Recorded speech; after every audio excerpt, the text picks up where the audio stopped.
What on earth have you started a nursery shop for? It is the worst time since the last war. And I go, it's great. If it's the lowest it's ever been, then it can only go one way, and that's up. But the rep was right. The first year we never made any money. When I was on the welfare, I was begging for another £2 to feed my wife and child. And they said, if you want another £2, have another baby. Got on my bike and I cried on the way home. And that's when I burnt my bridges. I said, I have got to be responsible. When somebody puts £17 million into your bank and you're out of a job, it doesn't mean anything.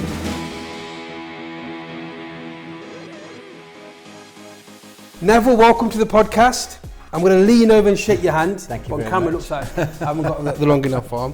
I want to thank you for coming down today. With Marilyn. Thank you so much for coming down. Really appreciate that. You're First welcome. time in Derby? It is, yes. So far so good? Yes. The water's good? It's brilliant. Thank you very much. Yeah, so I've known Neville for about a year now. We interviewed Neville on my podcast very early on, and now we're obviously recording it to YouTube and our video media. I really wanted to get him back in and talk about his amazing journey. Now, if you haven't read the book, you need to read this book. This book is amazing. And we're just talking off air about how it's written.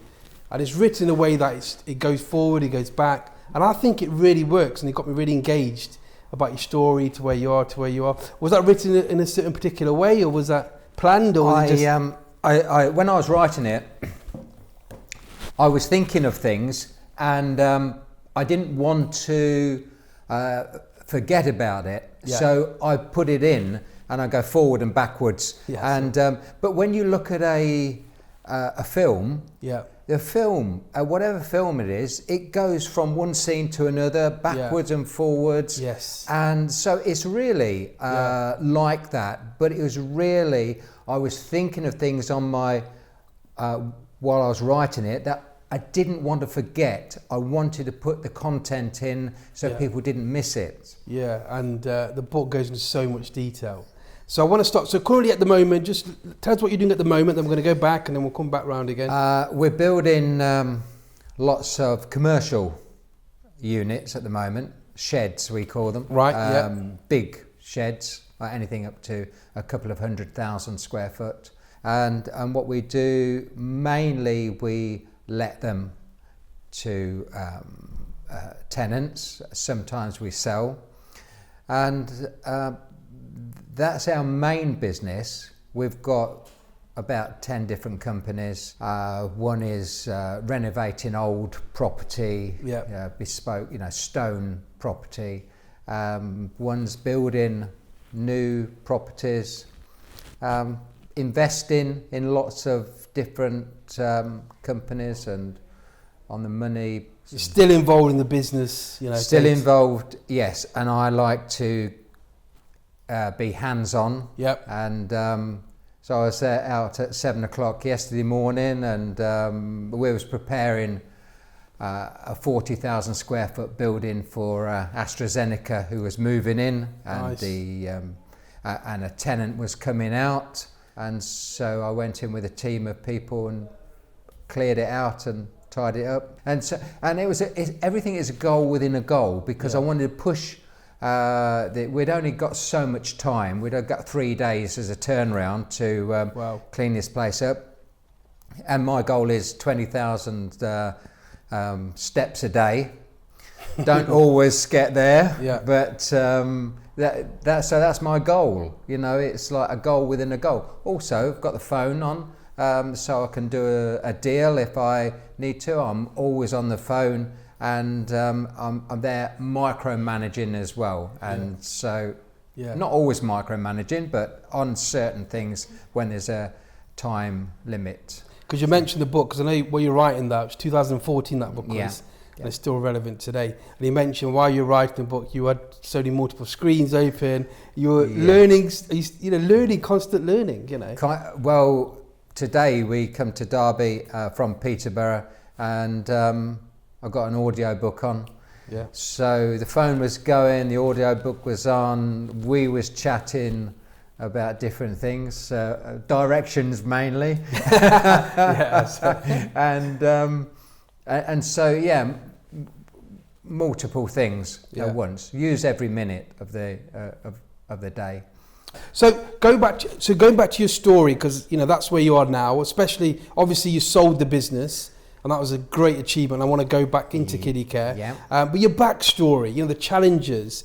I remember you buying 72 St Martin Street. That's our first house for £650. And you were 17. I was. I think I just. About 18. You were 17, wasn't you? And for people who are looking at this, Marilyn is at the back of the camera, not working behind the camera. So she's in the studio today, and so we was wanting to, like every couple, wanting a new house. So we went to try and get a mortgage on a £3,000 new house, and they said, you haven't got a hope in the world with what you're earning, and they didn't take the girls' wages in those days, and so our dream and our desires was a brand new house, like every young couple, and it was impossible. So instead of looking at something near to that price, we went the opposite way. What was the lowest price we could find? What was the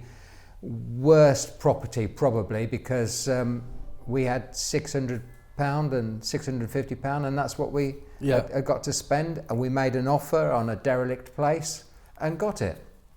So we started the opposite end, which was the brilliant thing for us, because if we'd have started with a brand new place with a mortgage, I'd have probably been there for 25 years paying the mortgage off.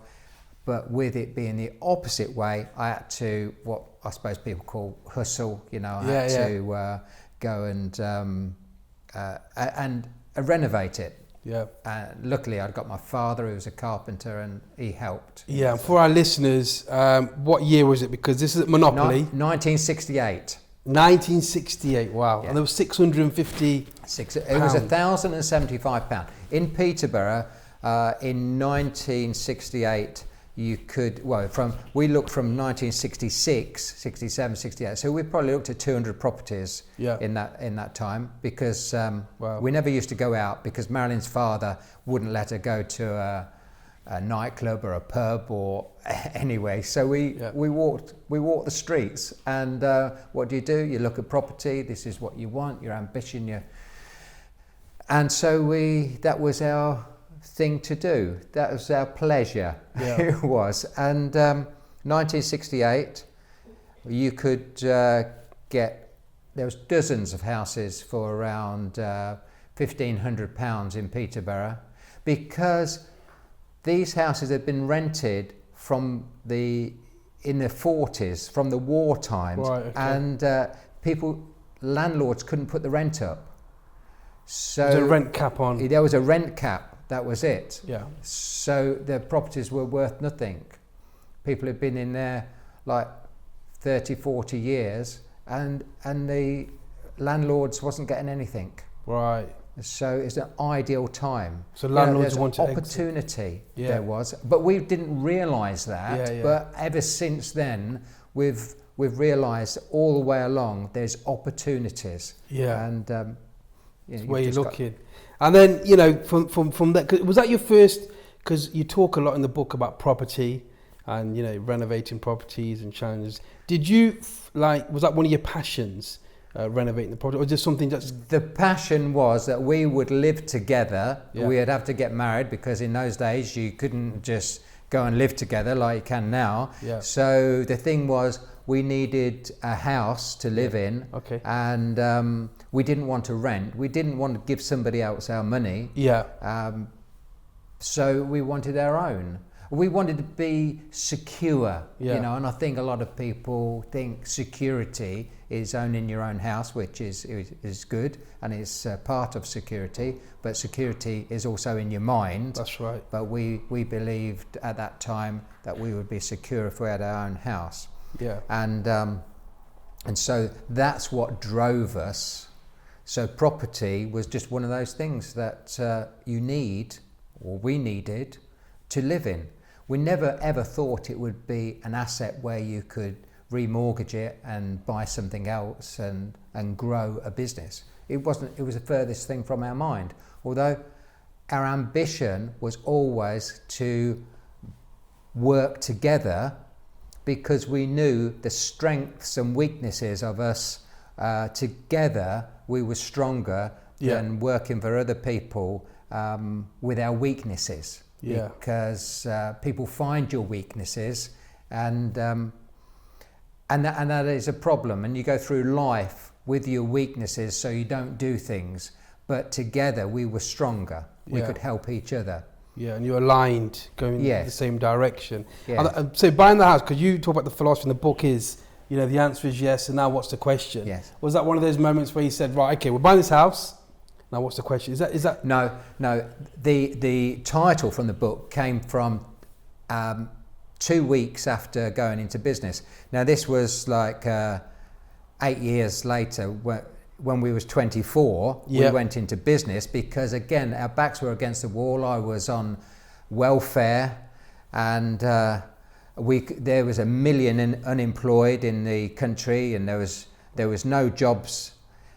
And who would give a dyslexic a job over somebody else who could read? I'd got no chance in those days. So the thing was, we started with 37 pence to buy a piece of scrim, which is a cloth for cleaning windows.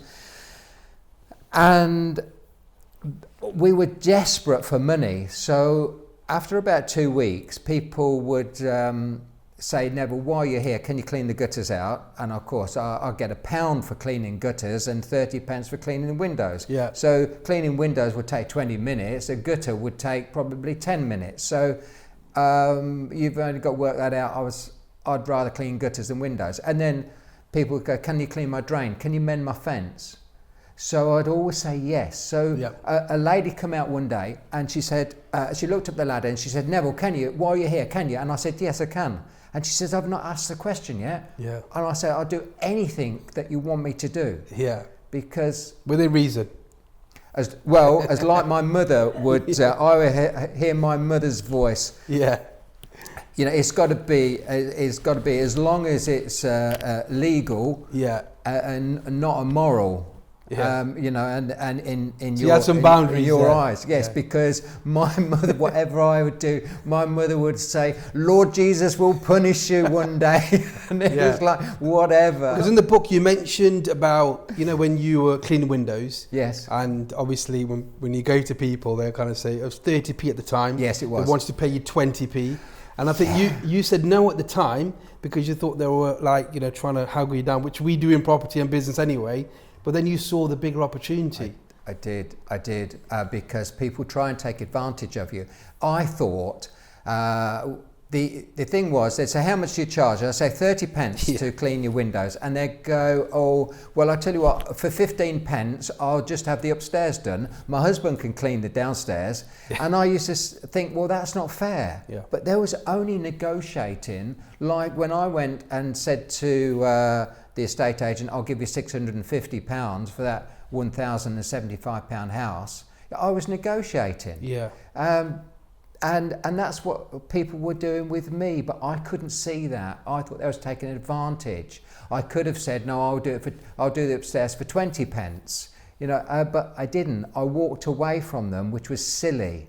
And by the way, I didn't go into the estate agent and say, I'll give you £650, because I was too frightened to do that. Yeah. I was too embarrassed. But I'd got a father-in-law. Yeah. He didn't care what he said to people. Well, he certainly didn't care what he said to me. So he said, I will go and I'll give the offer, because it wouldn't have made any difference to him whether they said no. Yeah. But it would have, to me, I would have never gone in that estate agents again. I would be too embarrassed. But he went in. So a great lesson for me very early on, 18, was if you can get somebody else with a better skill set than you to do something, and you, both of you then will gain, that was a great lesson, because he went in, offered the price, I paid it. It was it was great. Yeah. So use other people's skills. Don't take advantage of other people because that's wrong. That's right, it should be a win-win situation. Use other people's skills, and we all have different strengths. Yes. And working as a team makes you stronger. You mentioned seeing the opportunity. We saw that. I can remember, you'll probably relate to this. I think it was 2000, just quite the recession. New Look, the fashion brand, they had just come into my first location, Burton-on-Trent, and they went to all the agencies and they said, look, we want to get some contractors, but we're not going to pay you profit because we're testing a new idea. So they won't pay. They'll pay the wages, but you won't get the profit margins. Right. So I can remember speaking to my mentor, and I said everyone turned it down because obviously it's a recession, everyone needs money. But I said, you know what, we'll do it. And I can remember I met the ops manager John at the time. Went there, we serviced it, we over delivered on it, and e-commerce went that way, and that turned into a multi-million-pound contract for us because we saw the opportunity. Yeah. And I kind of relate to that example of always looking what opportunity rather than thinking they're trying to rip you off. Here's one that's just reminded me. In the recession, there was this building I was looking at, and I'd been looking at it before the recession, 2006. Yeah. Those building, and every time I went to speak to the agent, the price would go up, and it went up like from 8 million to 9, 10, 11, and at the height in 2006 it was 11 million pounds. Wow. And it was crazy because people was just loading the prices because there was a demand, and the supply wasn't there. So anyway, they didn't sell this. So then it came tumbling down, and I offered 7 million. Yeah. And this was just before the Christmas. I can't remember what year, probably 2008, something like that. And they said no, because we just sold it for 7.5. Right. After Christmas, these people had fell out, and they said, we'll take the 7. I said, well, property prices are falling like a stone. I can't do it. Oh. And they kept on every day. There was ring. Give us an offer. And I kept saying, I was too embarrassed to give you an offer. Yeah. And they go, we don't care. We won't. Just give us an offer, what you can pay. And I said 4 million. And they go, you must be joking. We wouldn't take anything over 5. And the next day they rang and said, they said, we'll take the 4 million. Wow. Right? Now, there was nobody about to rent that property at the normal price of about £6 a square foot. Right, okay. I put it on the market at £2 a square foot. I let it straight away. And everybody goes, you're mad. Why would you do that? I go, well, I've got a property sitting empty. I've just paid £4 million for it. And now that property has gone up by 500,000 a year. Wow. Since we've had that. It's worth £10 million now. We're getting 700,000 rent off it. So therefore we get the value is 1.2 million to us, and what we're paying 100 and something thousand in tax. Yeah. And we can borrow money on that. So we can leverage it, and they've just taken a longer lease because the people are in there and they're established. Yeah. It's a big company, and so that's what happens. There is, in the depth of a recession, there is opportunities as well as. I think that's so right. And even in the recession, recruitment, what goes first, jobs and houses.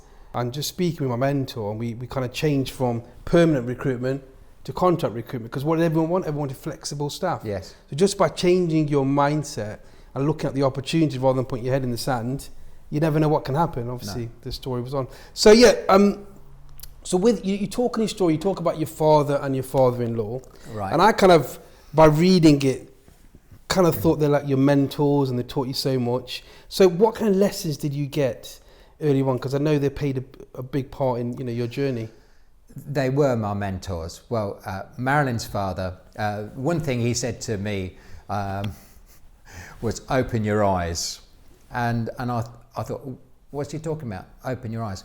And he's right, because he was in business. He took his father's business, and his father was a very cruel man. And he treated him very, very badly. But his father was a baker, and he had a fantastic baker's business throughout the war and before the war. And he could have sold it for 10 times his profit, but he was too greedy to sell it. He wanted the money. He wanted his cake and eat it. He didn't want to work there because he wanted to retire, but he still wanted the money. So this is what happens with a lot of people. They lose their desire and their will to work, but they still want the money. Yeah. And he didn't sell it when he had an opportunity, because people was coming to him saying, will you sell your business? And he goes, no, he's making too much money. Yeah. Then after all, the bread slicing machine came in. The big bakeries started to manufacture bread and then distribute it, not like he was doing. And so it went downhill. And as it went downhill, he sold it to his son. Just as all the machinery was breaking, they needed new trucks, and his son was a baker. He wasn't a business person. This is my father-in-law. Yeah. And so he knew about baking, but he didn't know about business. Yeah. Because his father would do all that. And anyway, he had a nervous breakdown, unfortunately, and that was the end of the business. So I learnt a lot from him about that. And I thought he was crazy, because every day he'd say to me, what about this? What about that? Yeah. Here's a great way to make money. And I kept thinking, well, if it was so great, why don't you do it yourself? But of course he'd been hammered. He'd had a nervous breakdown, and he couldn't do it. Yeah. But he was telling me to do it. And I thought he was just putting me down. Why don't you do this? Why don't you do that? But he wasn't putting me down. I realised later on in life that he was teaching me. And my father, again, he was a really skilled carpenter and cabinet maker and French polisher. And after the war, unfortunately, they kept his job open throughout the war. And he came back and he went into a job. The best thing what would have happened is if they'd have said there's no job, he would have had to have gone on his own. Yeah. He made his own caravan, which we had holidays in for 12 years, and he was a skilled person. And people would come to him and say, would you go into business with me? And he'd go, no, because I've got 3 children and I daren't. And he was afraid. And he kept saying to me from when I was 4 years old, I should have. Yeah. I should have. And in my mind, I heard that 10,000 times. I should have gone into business with Mr. Dobson, or I should have gone into business making caravans. And it put into my mind, I will never say I should have. I do say it sometimes. Yeah. You say it in the book as well, when you were going from job to job. Yeah, and it's like, yourself, yeah. So what is the worst thing that can happen if you finish what you don't like and go on to doing something you do like and want to look after yourself? What is the worst thing that can happen? And then what would you do? Yeah. Well, you'd probably go back to your job. But I do believe that you should always burn your bridges. And that's what we did. You know, when I was on the welfare and I wanted £2 a week more, I was begging for another £2 to feed my wife and child. And they said, if you want another £2, have another baby. Yeah. And it's like the conflict in my mind was like, what? I can't afford to feed the one I've got, and you're telling me if you want £2, have another baby. Well, if I'd have took their advice, there'd been 3 generations on welfare now. Yeah, there would. But I was so disgusted. I can't describe it how I felt. Anyway, I told them that they can't look after me, and so I had this conflict with the boy on the other side. And I realised afterwards why the counter in a welfare office is so high, or in those days it was so high and so wide. Right. Because I just wanted to pull him over the desk, and so I was so angry, and I said, you can't look after me. And he said, are you saying you want to sign yourself off? And I said, I do. Yeah. In those days, the unions were all powerful. Yeah. And I thought, if I said, yes, I want to sign myself off, he would say, oh no, don't do that. Yeah. I'll give you the £2. But of course he didn't. Yeah. I signed myself off, and I walked out saying, sod them. And then I realised I got on my bike and I cried on the way home because I thought I'd let Marilyn down. I'd lost the money for that week. And that's when I burnt my bridges. I said, I have got to be responsible for myself. Never before had I ever been responsible. At the age of 24, if there was a problem, it was somebody else's fault. It was the employer's fault. It was the government's fault. It was the system. Everything was wrong, and it wasn't me. And then I burnt my bridges, and I said, I'll never go cap in hand to anyone ever again. And I didn't kind of believe it because I wasn't that type of person, but I had to, and I think, burning bridges, I did it myself. I think it is a tough decision to do that. And one of the reasons for my podcast is because, like your father-in-law, for the Prince's Trust, I give a lot back with the Prince's Trust, helping young entrepreneurs as a charity. But I think because it's a tough decision, it's so helpful to have a mentor or someone that can guide you through them earlier steps. And hopefully people listening to this story will just say to them, look, it is tough, but if you get the right knowledge and do the right things, it can work. But you've got to burn some kind of bridge, because that to me is commitment. You're committed. You can't, like you said, make an excuse up. You can't make an excuse. A lot of people will say to me, I tell my children that to get a trade, because if they want to then go into a business, they can fall back on the trade. Well, they always will fall back, because when the shit hits the fan in business and nothing works, you lose your contract and you've got no money coming in and you're desperate, you'll go back to your trade. No, don't have a trade. Burn your bridges and go forward. Yeah, because I actually think it was a real downside not having a skill. But actually, I think it's good to have a general skill, because you can employ sales staff, you can employ videographers, because then you've got to think creatively. Otherwise, if you're really good at one thing, you're going to spend your time just doing that. So in a sense, what you said is actually right. Well, you've only just got to look around. In those days, if you had a Coke or a bottle of beer or something, then you'd pay threepence for a returnable bottle. And people didn't. They thought threepence, and they'd throw them away. When I was a kid, I used to collect those, take them home, wash them, and take them to the off license and get my money back, or get my money back, get their money back. So it was like money for nothing, and everything is around you. There's scrap and rubbish.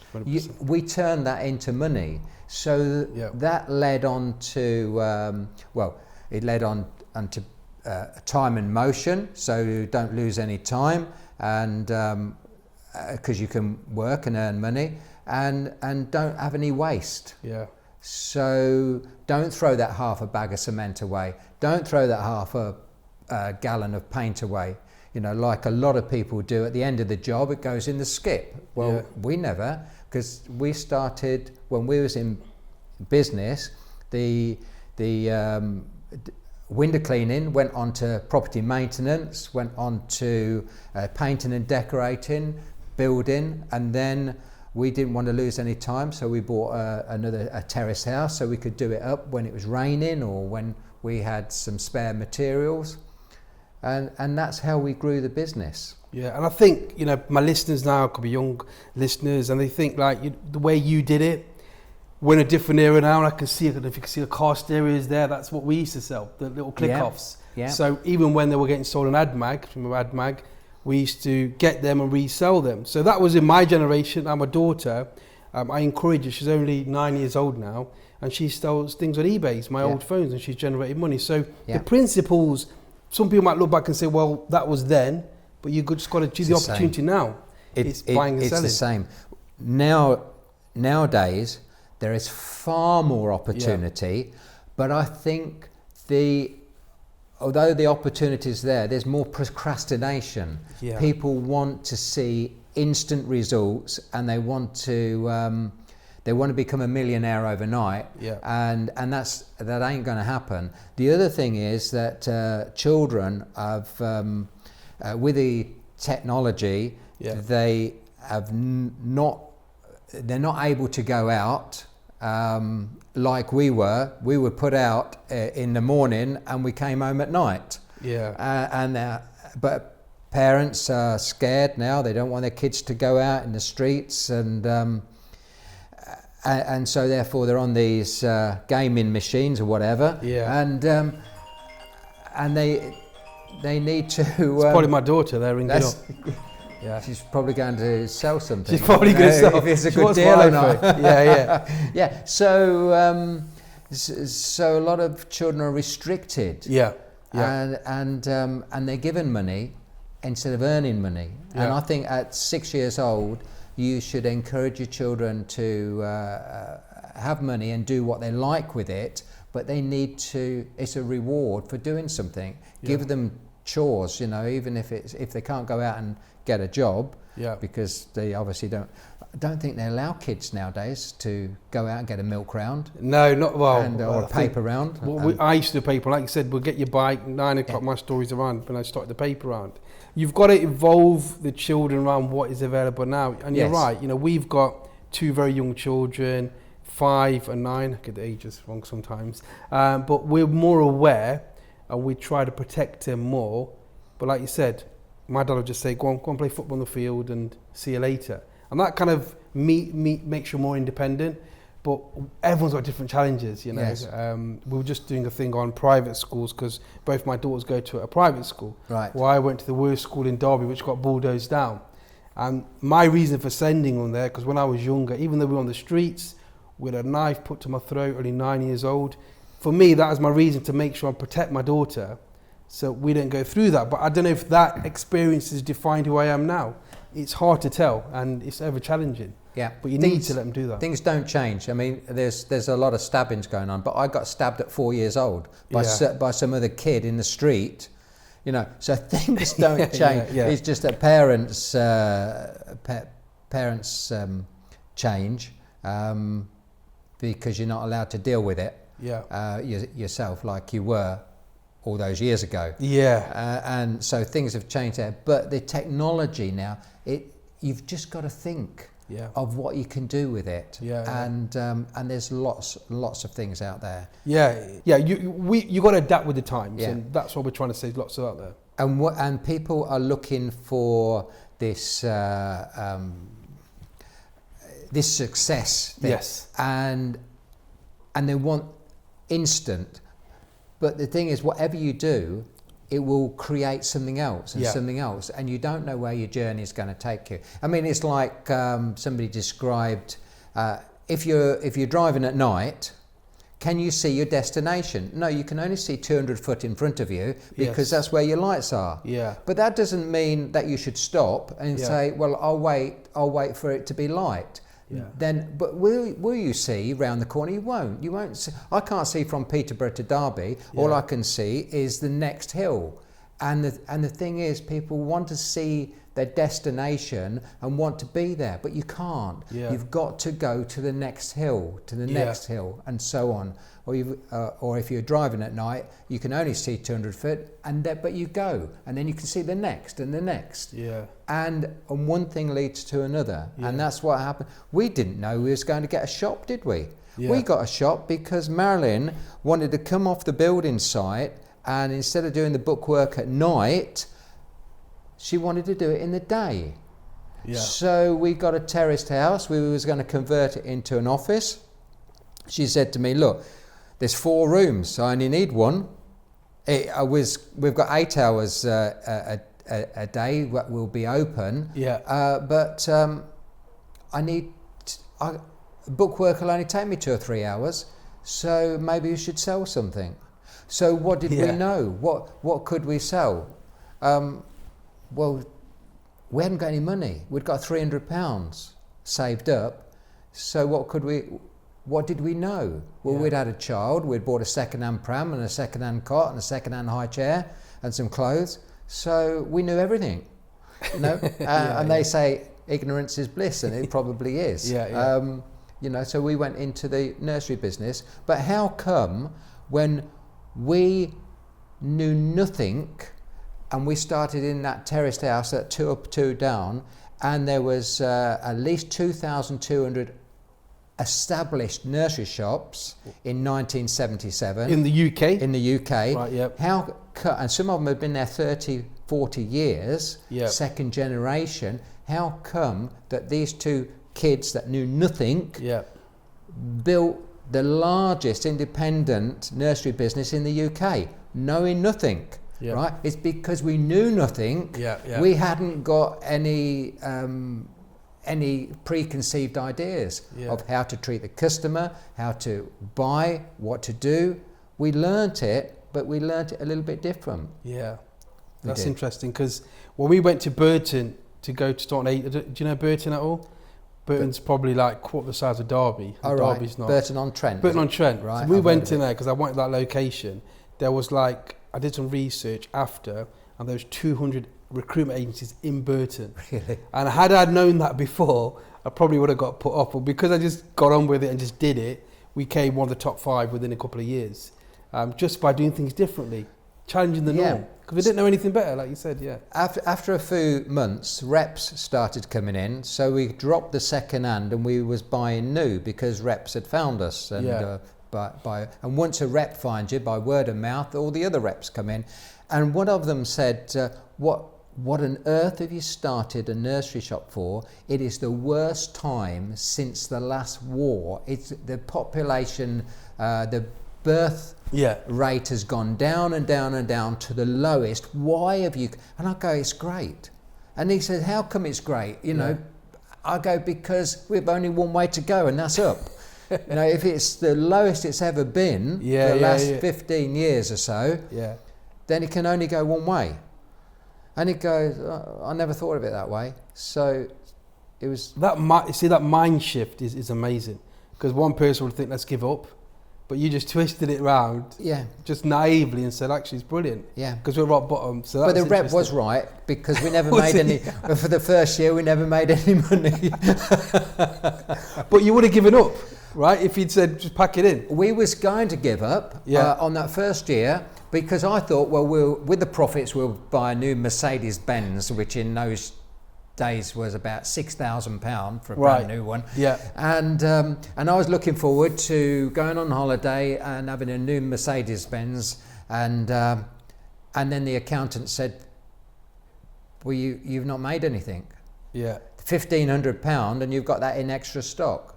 So all the work that we'd done, I mean, I was still building at the time, so we was running the building business and we was running this shop. All the work we'd done was nothing, and we sold it. Sold it. We agreed to sell it. The shop, This shop, and a rep came in on Friday, and we was having some fish and chips with him. And he used to have a market stall, and he always used to buy stuff off us, but for less than we paid for it. For somehow he was, I don't know how he did it, but he did it. And I said, well, Carl, we won't see you anymore because we're selling the shop. I'm signing for it at 2:00 this afternoon. And he dragged me out the shop and he said, why are you selling it when you've done all this work, you've done all the groundwork, and you're just about to make it? Why are you selling it? I said, because we're not making any money. I said, we're in the wrong position. And he swung me round. I was outside and he got hold of my collar and he lifted me off and he swung me round like a rag doll and he pointed me up and down. We was on the main street coming in and going out of Peterborough. And he says, and you can't make, he says, because you're doing it wrong. Your mind is wrong. Right. And within 10 minutes, it convinced me that we should stick to it. And I went in and I said no to Marilyn, we're keeping it. Now, I couldn't say whether we would make a success tomorrow or whether it'd go downhill. And but we changed our mindset. Right, And we brought stuff out and we hung it all over the shop front to attract people. and then got in trouble with the local council for messing up the sidewalk. People can do it nowadays, but they couldn't do it in those days. Wow. So we had an argument with the council, and but that started, and then we started the advertising. Yeah. And one thing leads to another. So that's just sort of Kiddicare. Obviously, it wasn't called that at the start. That was called Rainbow Warehouse. Rainbow Warehouse. And then a year later, 1980, we sold it as a going concern. But in 1979, we wanted to knock all the walls out, and we hadn't got any money. Right. And so I went to the estate agent. I said, we need a bigger shop somewhere else. And he said, why? When you're now established, why don't you stay there? And I said, well, because all of our money is tied up in the bricks and mortar, and I want to rent a shop. And he says, do a sale and lease back. I said, what's that? Yeah. He said, well, one of my companies will buy it from you for £8,000. You give us £20 a week. Right. Yeah. And for 21 years, you've got the lease. And I thought, he's going to give me 8,000. I'm going to give him £20. Yeah. Can't be bad. I didn't think of the 21-year commitment lease. So all of a sudden, I'd got the money there to buy extra stock. I'd got some money to go out and buy 3 houses as well, because I could buy 3 derelict terraced houses in those days for like 2,000 each. So I'd got more work doing those up, and Marilyn had got more stock in the shop, and so we leveraged that. And then a year later, you couldn't get anybody else in the shop. It was crowded because we'd got more stock. People were queued up outside this place, and we sold it as a going concern, and went and rented another place 5 times the size across the other side of Peterborough. So that was a start of, obviously, the name changed. And changed because I sold the Rainbow Warehouse as a going concern. Got it. So we said, who do we admire in this industry? Well, there was only one company to admire, really, and that was Mothercare. I mean, they were great. They got hundreds of shops. They were doing everything right. We looked up to them as the greatest people, which they were. And so what could we have similar to Mothercare? So we called it Kiddicare. So it's easy. So you emulate the people that you admire. It makes sense. You just don't try and break something that's not broken, kind of thing. No. So from Kiddicare, because a lot of my listeners are in business, and obviously they see the headline of the 100 million, obviously the sale price. So that growth, because everyone's thinking now, we can start a shop, we can do that.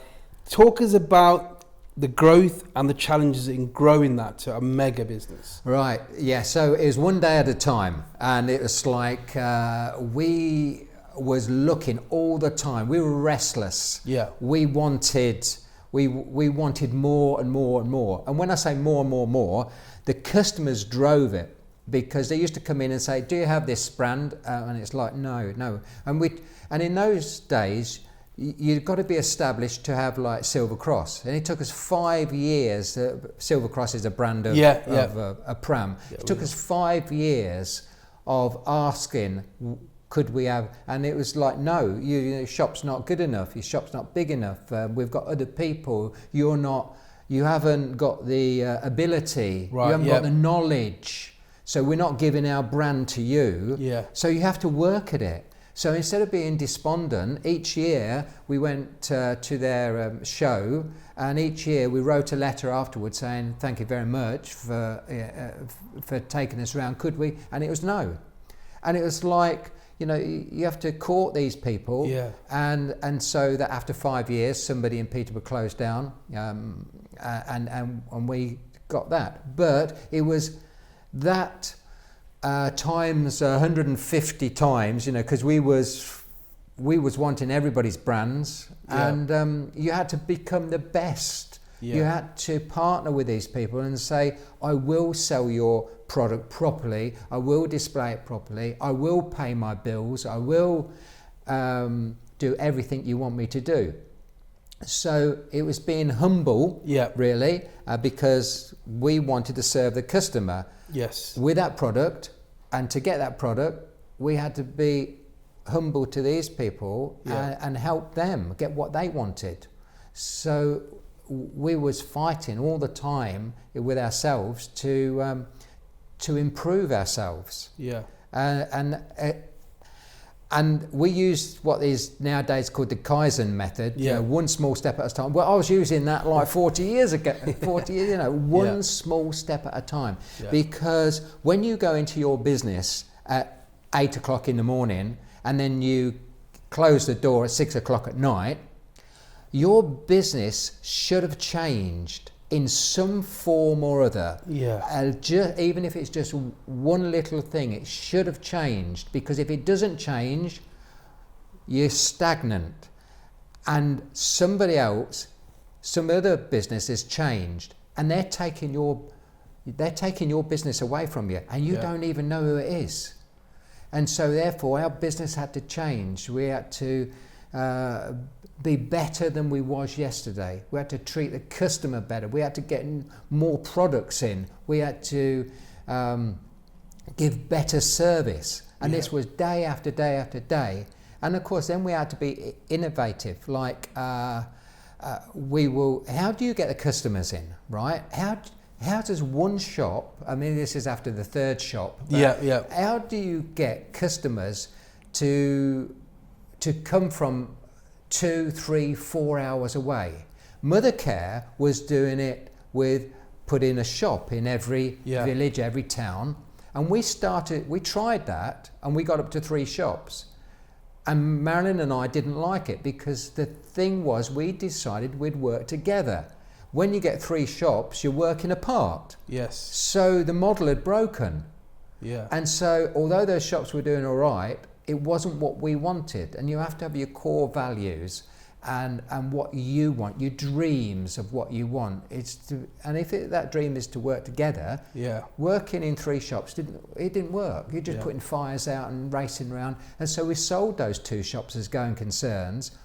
And then it was amazing that the shop that we worked in then exploded. Exploded. I mean, the takings went up. So we saturated that area within an hour. How do you get people to come 2 hours, 3 hours, or 4 hours? You pay them to come. Nobody's ever done it before, and nobody's ever done it since. We used to advertise in the maternity book.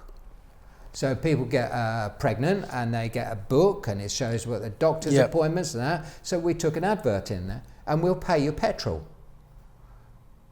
You don't have to buy anything. You don't have to buy anything, because we were now confident salespeople. We were now confident. We'd got all the brands. So when people used to come in, we had their wives as salespeople for us, mentally, because the husband would go, why would I go from Derby, for instance, it's only 1.5 hours, why would on a Saturday, when I could watch football or whatever, why would I go to Peterborough to look at a pram and come all the way back? Okay, so we appealed to the lady, because we got all the brands that she wanted, and everything, the biggest, best display, and she'd got to appeal to her husband. You can get it. You get your petrol paid, free. You don't have to buy anything. And he goes, oh, I thought I'd have to buy something. No, you take me down there. Get your petrol paid. We don't have to buy anything.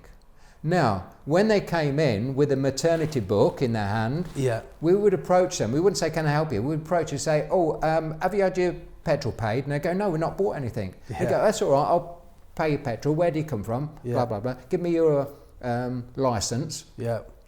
Give them the money and say, do you want a cup of tea? Cash. You give them give them the cash. Out the till, give them the cash. And they go, what? Now, we've got salespeople, they're pramologists. So it took 2 years to train somebody to be a pramologist. In other words, a pramologist is somebody who knows more than the customer. Right, yeah. So you go into so many shops now, and with the internet, you can learn in half an hour about a product, a camera or something, and you'll know more than the shop assistant. And that's just so wrong. The shop assistant should know more than the customer. Yeah. So we had a training system to make people pramologists, and they knew more than the customer. So after 2 hours of going through everything, do you think those people would come back to Derby without a carload? No. If you could, we'd give them a cup of tea, free. Yeah. The kids had orange juice and biscuits, free. The guy got his petrol money, free, right? They'd been courted by a pramologist for 2 hours, who knew their business. Why wouldn't they buy from us? Given everything, why wouldn't they buy from us? They liked us, they trusted us. The guarantee started from when the baby was born, not from the day we sold it. That was another thing. Why would people give a guarantee from the day that that sold the product, maybe 6 months before the baby's born? Yeah. We talk about disrupting an industry. Yes. We disrupted that industry because it was never heard of. Yeah. You know, when the baby's born, you put the date on. Yes. Yeah. You start the guarantee yourself. And people go, well, you trust us? Yeah. Go, well, you can't bring a 16-year-old in and say the wheels fell off the pram, can you? We do trust you. Wow. I love that. That was amazing. Was that idea you came up with yourself, or was that like a team? Yeah, no, we just come up with it. Yeah, and it's so simple. Oh, my father said to us the day we went into business, Igpi ala garamchar. That's the only thing you need to know about business. Igpi ala garamchar. Okay. Garamchar. I go, what are you talking about, Dad? He says, 1 cup of hot tea. One cup of hot tea. I said, what? He says, well, when I was in India, and they used to drag you in, the shops and give you a cup of hot tea. The hotter the better, because you stayed there longer. Then they didn't try and sell you; they befriended you. Yeah. And if you saw something that you liked and you felt obliged because this person would give you a cup of tea, and so. But if you like something, well, why buy it from anywhere else? Why not buy it from the person who give you a cup of tea? So Igpi ala garamchar, I didn't realise we'd been in business 8 years before I implemented that. Right. Okay. And then it kind of exploded. We'd give 1 million cups of tea away. The biscuits, we used to go to cash and carry each week and get a pallet load of biscuits. And orange juice and stuff like that. And that still happens to this day. If you go to India, it still happens. So they're overdue. So that's amazing. So that was the petrol money was like, how do you get? And we had brainstorming sessions every week of. We were together 24 hours a day, and it was like a brainstorming. We lived and breathed it, and we loved it. You could say that concept you've not created, but that concept there. If you look at the web now, Amazon, what does it do? It's a central hub. Everybody goes to the site, and everything's on the site. So that centralized hub like you created, rather than having individual shops, that was great. And the book goes into so much detail, and the story is phenomenal. So Kiddicare, such a vast company, you grew it so far, lots of lessons like that, and they're shared in the book as well. If we look at the sell, how you sold it and what happened then, but if you were to do it differently now, how would you do it different? Obviously, e-commerce is here, we know that. Yeah. But was anything let's say an entrepreneur is watching it now, starting the journey now, is there anything you would do differently? No. They changed the model and broke it when we sold it. And so I wouldn't do things different. The situation, you have great customer service. You are in partnership with your suppliers. Yeah. It took me years and years and years to understand that it was a partnership. So you choose your suppliers very wisely. Yes. And they become a partner. Not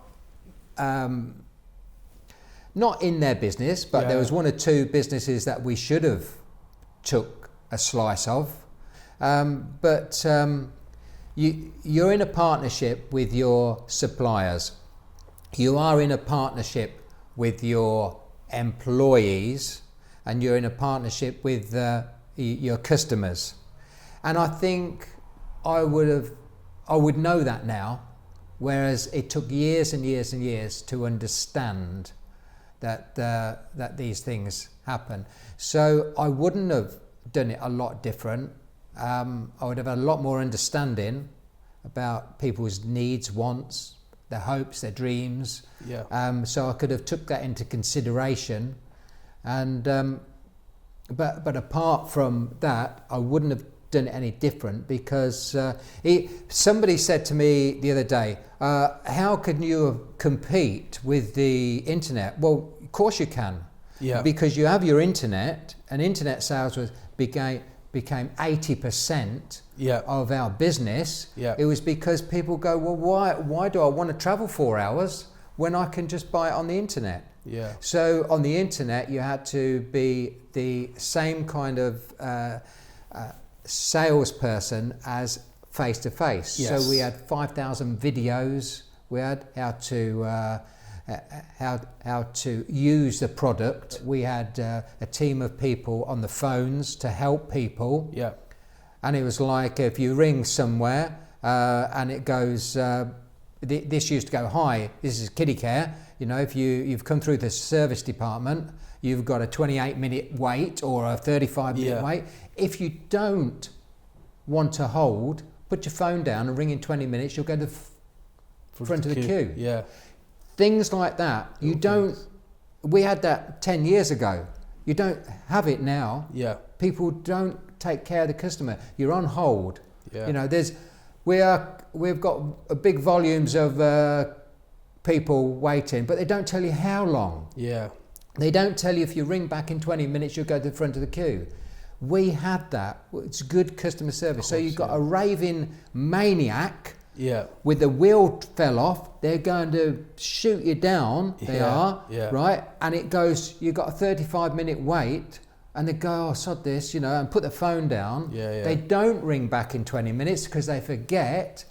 We had people at 5 o'clock ring all those people who didn't ring back. Yeah. And they go, hi, this is Jane from Kiddicare. You rang at 2:45 today, you didn't ring back. How can I help you? Yeah. And they go, I was going to blow you out but I'm not now, because your service is so good, I've got a problem. And they go, that's all right, we'll sort it out. Do you think that's where, when you changed ownership, that's the core element they lost?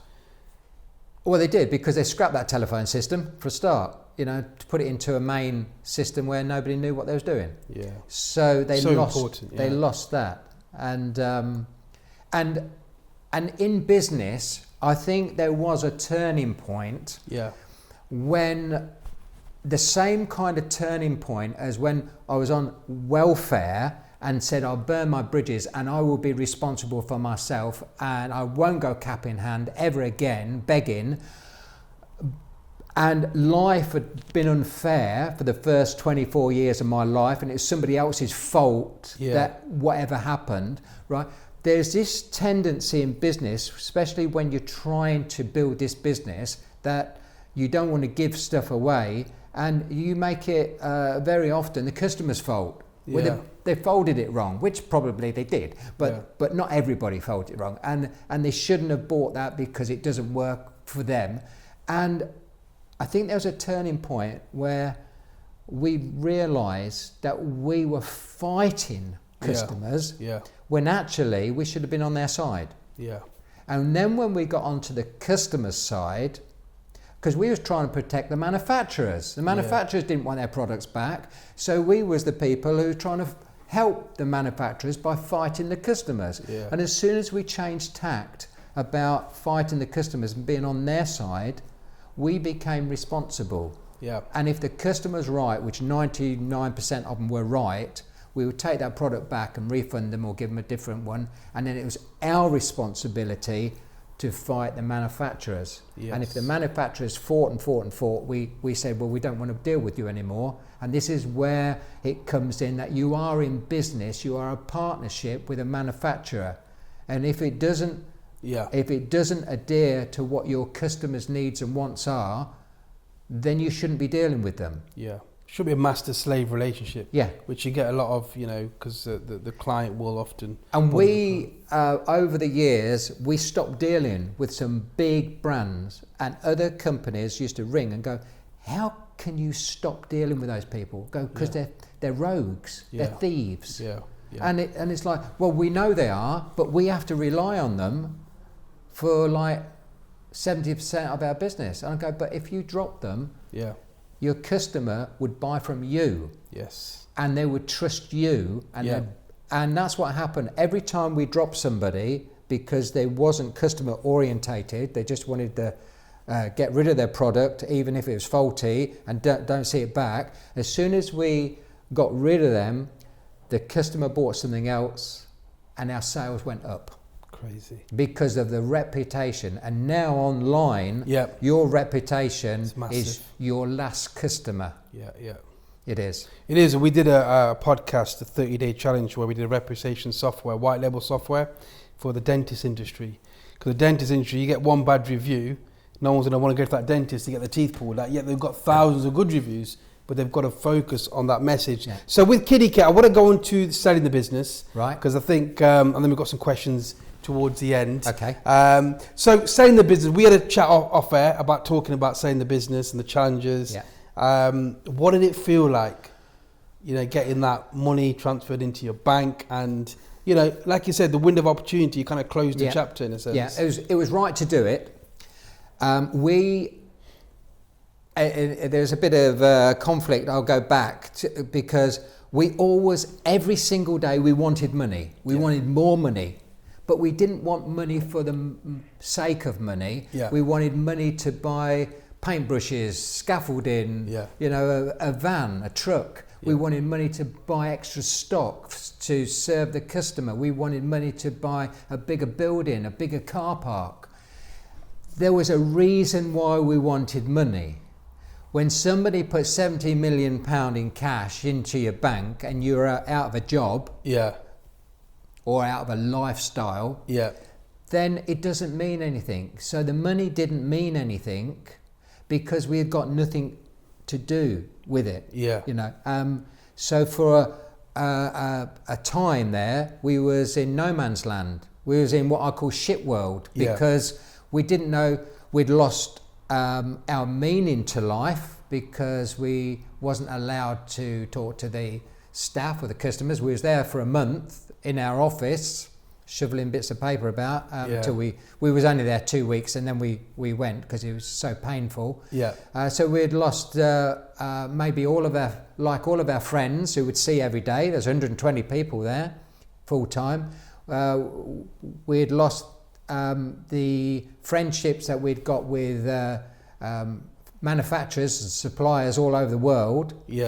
Because people say, but you don't lose those friendships, but you do, because they're in a trade that moves on. They can't come and see you if you're not in that trade because they've got their work to do. So therefore you do lose all these people, and we're in a different world. And so therefore we had to learn once more what to do. And we got into a bit of a depression, a bit lethargic, until I realised that Reggie Perrin,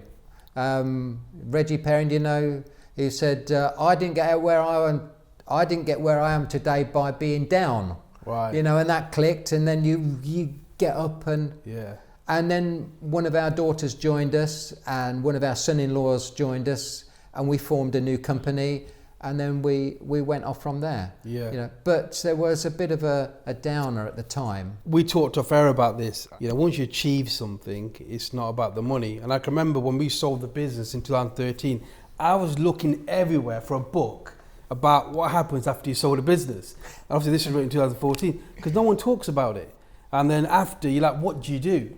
And I can remember looking at the P&L of the company because I still had the old login details, thinking, oh God, they're going to do better than I did. And you feel that sense of thing. But you're right, you need to just reinvent yourself. Yes. And now I even say, when I do our stuff in the academy about talking about the end in mind, I always mention a part in the talk is what's next.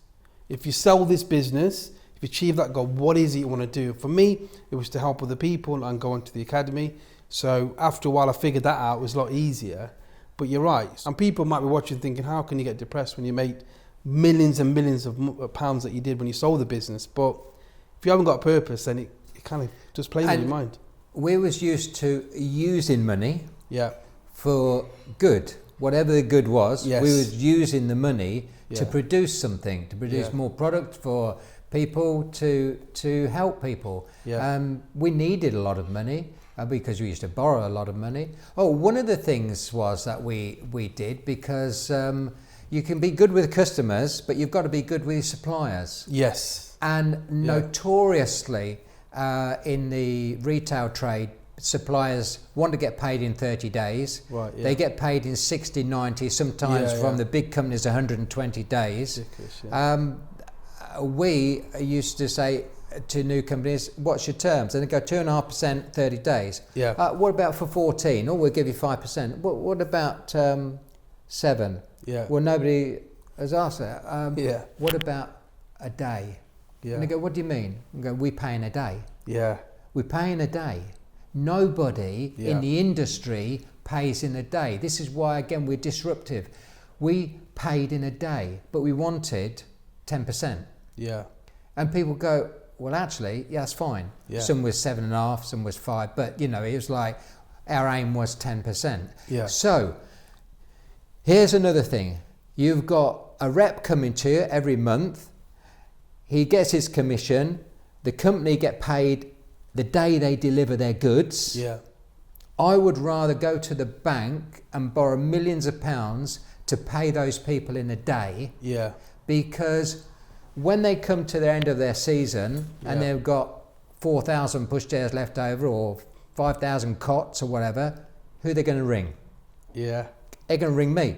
Why? Because they want their money in a day. Yeah. They want it there and then. They want it going in the bank. They don't want to go to 1,500 people to take half a dozen cots to maybe get paid in 30, 60 days. Yeah. So then we used to get 50% off. Wow. Right, because and so all the clearance and everything. So then we found we could do specials at cost and still get 100% profit. Wow. So, and people go, how do you do it? Yeah. Well, you marry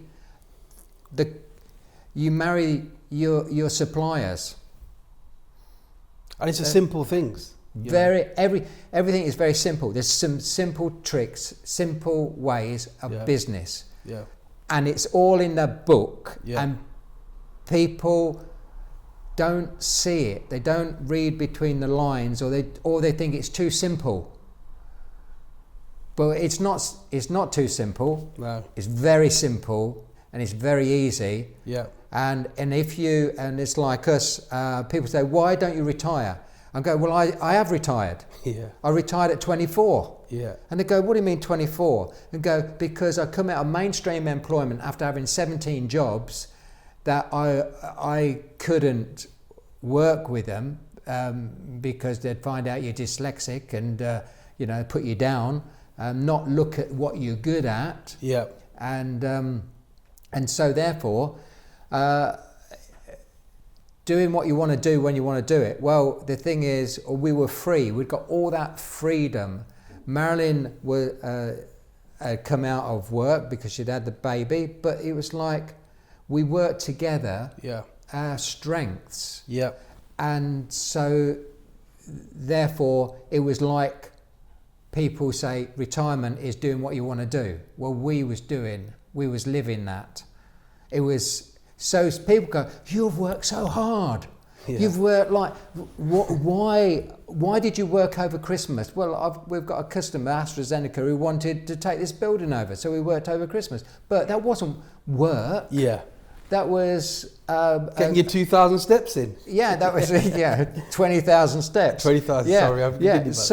So therefore, we don't look at it like work. It's our life. Yeah. It is. It's doing what we want to do. So it's and we could take the day off to come here. Yeah. Take the day, or I could do something else. You know, it was like every minute counts. Yeah. And it's in your mind. Yeah. And I forgot what we was talking about. We're talking about the book. So what we're going to do, the book is definitely, if you look, I highlight loads of stuff, and there's so many lessons in it. So, me and Neville, we could probably go a long day talking about business because we love business. But, check out the links for the book if you want a detailed on what Neville's talked about. So what we're going to do is just do some questions, and then because I know we can go forever talking. So have you got some questions from my followers? Partners, should I say? Not followers, I'm not saying that. So I think you covered the first question from John. Where did the name Kiddicare come from? I think you covered that. Yeah. Because it was the mother care thing. Yeah. So this is from Luca. So does dyslexia help? Because he's linked Richard Branson as having dyslexia. Yeah. I mean, it's hard to say, but is there kind of a link where a trait where, is there something there that you think? Yeah, I believe so. Cool. I believe, what did I say on the front? Having dyslexia and ADHD has had its advantages, as it's given me the drive to succeed. So one thing is you get a drive to succeed because people put you down. Okay. In the class where you used to have to stand up and read, I didn't even know what page we was on, let alone what sentence. Yeah. And it was like when people put you down because you can't, your brain doesn't organise the letters.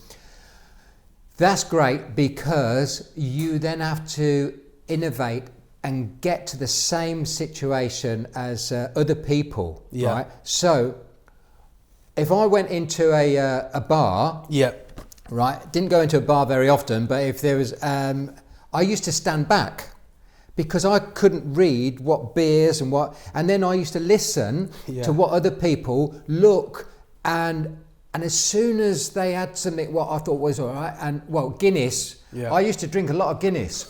Not because I liked it, it's because there was a shape of a harp and I recognised that as Guinness and I go, I'll have a Guinness. Right. And I was knackered. I was when I went into a bar and they hadn't got a Guinness, I didn't know what to do. Right. Okay. And so I'd stand back and other people would be there. Yeah. And then I felt I'm always standing back. Yeah. Maybe they think I'm tight. Right. So I then used to go into the front. What's everybody having? Right? Because I didn't want to be looked. And then as soon as somebody said, I'll have a pint of whatever, and I go, oh yeah, I'll have that. Make that two. Not because I couldn't read it. Right. So you have to innovate. And when you're in a restaurant and they say, oh, we don't have a menu, it's on the blackboard. Right. And you go, I always used to position myself in a seat where I couldn't get out. Right. So there's people around me. Wow. So my excuse was, I can't see. Can somebody shout out? I'll have that. It's like quick before I forget what they said. So there's a goal within a goal. And that's how I got away with it. I can talk about it now. I mean, if I come to a place like this, they ask to sign in. I would have took my glasses off. Being afraid if I had to sign in for something, can you do it because I forgot my glasses? Or Marilyn would always step in and do it.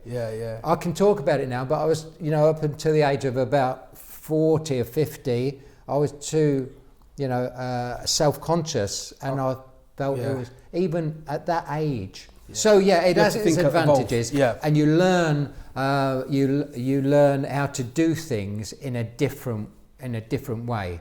And chess. I could. Because you mentioned chess the book, is brilliant because you're anticipating what the next person's going to do. Right. Okay. So it's like you can work your moves out. Yes. And because you can't do something, you don't want people to find out. And then you feel guilty because you're not being truthful in a way. But who's going? In those days, if you go, I can't read. Well, you're stupid. And that's the word that you got all the time, stupid. So it did definitely help. So yes, definitely. Cool. So one from Sandeep: how were you able to stand out in a very busy market. So I know you touched on the stuff that you did with getting people to drive up, and that was that one of the key areas? I think there's a saying: people don't care how much you know until they know how much you care. Right. Okay. So therefore, when people come in to this shop and they realise how much you cared, right, then the word spread.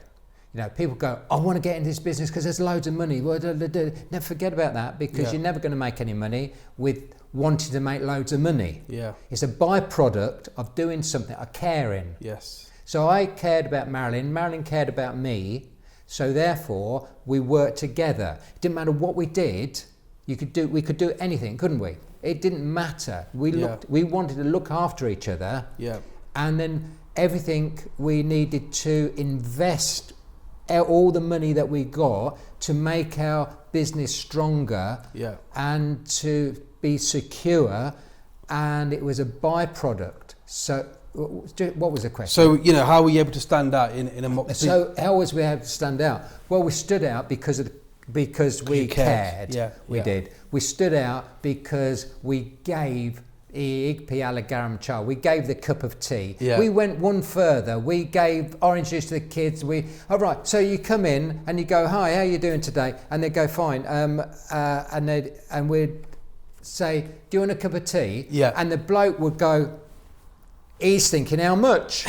How much? Yeah. And they go, no. And I'd go to the wife, do you want a cup of tea? Yeah. It's free. And they say, well, I'll have it. And he goes, well, I'll have one as well. And if you didn't get through to the wife and the husband, and they've got kids, because they were standoffish, they think you're going to sell me something, and I don't want to be sold anything. I've only come to look. And you say to the kids, do you want an orange and some biscuits? Can they have an orange and some biscuits, Mum? And they go, yeah. Oh, well, if they're going to have an orange and biscuit, well, we might as well have a cup of tea. So it went from orange and biscuits to hot chocolate, a cup of soup, and things like that. It's all free. So therefore, then the petrol, then the guarantee starts when the baby's born, and then all that, every little thing. People go, give me 3 things of the success of your business. God, no, there's 3 things. There's loads hundreds, of little things, thousands of tiny little things that makes us stand out from the crowd. Yeah, it's interesting because we went to Aston Martin, didn't we? I just went there because I owned one. You get invited to test drive it, and it's in Nottingham. I don't know if you've been there. Really nice. Yeah. The cake there, the kids, and everything. And I went from just going in there to test driving their new Vantage to nearly buying it before Mandy said, well, hiring the kids in the car. So I said, have you got a 4-seater? They put the 4-seater. So we're trying to get these big Recaro car seats in the back. And she said, okay. And then it's that little thing, just going in there and making it feel welcome and actually caring. And I think that's lost now. You know, if you go to so many dealerships now, they lose that. But these type like Aston Martin, they really look after you, even though you're not looking to buy. But definitely caring 100%. So, okay. We've covered what would you do differently today. Obviously, we've covered that. I think we've covered most of the questions. The question last one was from Paul was, how would you do things differently today in an ever-changing technology? But I suppose you'd evolve. Well, you evolve every day. I mean, we had 5 generations of our site, platforms and what have you. I used to leave that to other people, obviously. And the thing is, you've just got to think, what does the customer want, and how do you get that? And then you gather people around you who can do that, who can make your hopes, wants, dreams come true. And it's looking at every little thing. Amazon, we buy stuff off Amazon every day. It's so easy. But why isn't it easy for everybody else to do it? Our 80% of our market was online, but you had to have a shop because you got all the returns. So there's lots and lots of things behind that you can either lose money or make money on. So it is leveraging everything. And with technology today, you just go on and on and on and be in the forefront. And it changes, and you keep changing with it. you've got. I mean, in business, when I talk about business, is you mentioned about, always being, when you go into office, you've got to come out a bit better. And I always say, and I've learned this myself, is there's no coasting. You're either going down or you're going up. Yeah. And you've got to evolve. If something came to your business and you're still running it now, you'd evolve. Yeah. You'd find a way. I mean, we dropped Amazon as a seller for us. Yeah. And what year was that then? That was 2009. Okay. Because we were doing about 75,000 a week with them. Yeah. And we dropped them in 2 days because they wasn't compatible with our business. Yes. They wanted us to be the main people in nursery, which we was. We put about, I think, 600 products on, maybe more. We delivered them from our own warehouse, so they wasn't delivering. And what we found was that if we had a good seller, their system saw that, and then they went and bought direct and undercut us. And they was doing that with different products. Yeah. So they wasn't compatible because our customers were complaining. And so therefore we took them off. Their prices automatically went up, and we did them on our own website. Yeah.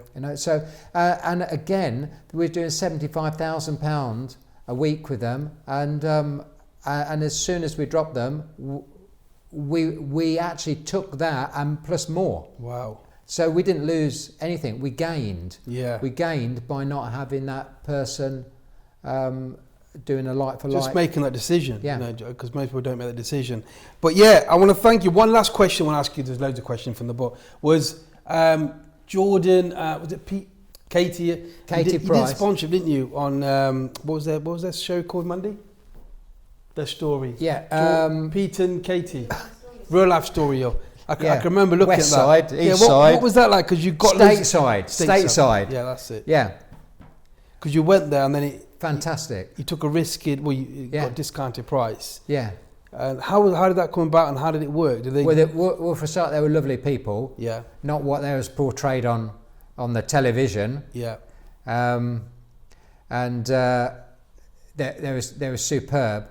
And then there's so many people going, why have you advertised with her? Yeah. And you go, well, how do you know?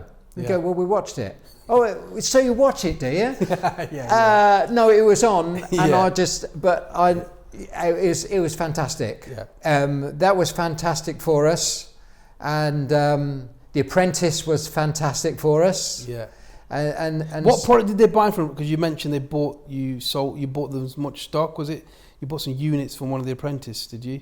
How did that all work about The Apprentice stuff? Yeah. So The Apprentice come along and they said we've chosen your company. Yeah. And they never allow you to see the product. Yeah.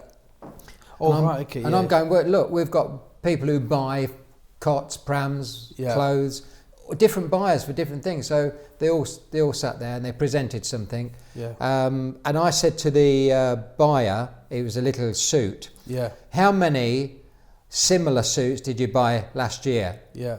And they go 30,000, and they go, well, that's no different. This suit's no different. It changes colour with the temperature of the baby. Right. Okay. So it was a plus. Yeah. So it's the same sort of suit as we buy anyway. Yeah. So I said, well, just put an order in for the year on it, 30,000, and it was the biggest order that The Apprentice had ever got. Yeah.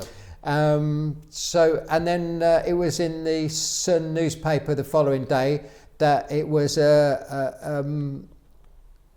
contrived and it wasn't. Oh, okay. So we got advertising in the Sun newspaper, and it was you can't pay for, Yeah, and we didn't pay for it. And we got advertising on The Apprentice for having the biggest order. Yeah. And so you make these things to your advantage. Yeah, definitely. You do. Yeah, good stuff. So there we are. That's business. I want to thank you for coming down, and to Marilyn for sitting there patiently watching his interview. So guys, just check out the podcast, and it'll be on the YouTube video. So that's cool. So make sure you check out the book. We'll share the links, and check out Neville. He's an amazing guy, amazing story. And it's a true honour to have you in the studio today. Thank you very much. Thank you so much. Thank you. So thank you for watching that video. If you want to see other videos and great guests, make sure you subscribe and like the video. So you can now head over to my website where you can see a bit of my story of building and scaling my businesses, and also all the free resources and tools which you can help you on your journey in your brand and your business. You can also subscribe on the podcast, so you can check on iTunes, Spotify and other locations where you can find the podcast. And I look forward to catching you very soon. Thank you.